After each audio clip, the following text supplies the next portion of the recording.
ఈ రోజే డౌన్లోడ్ చేయండి. మీ ఫేవరెట్ షోస్ చూడండి.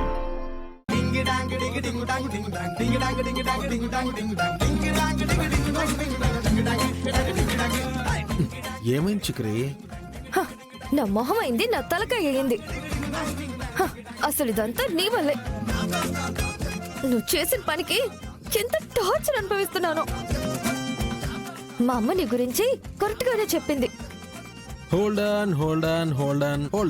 All right, 2 minutes.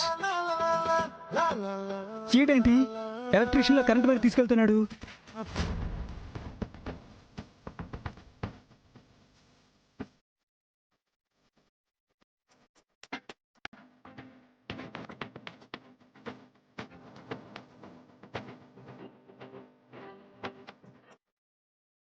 అత్తయ్య, ఆ వెంకీగడు బండి నుంచి కరెంటు తీసి మ్యాగీ పాపకి ఫ్యాన్ ఆన్ చేసి పెట్టి దుప్పటి కప్పి జోలపాట పాడుతున్నాడు అత్తయ్య.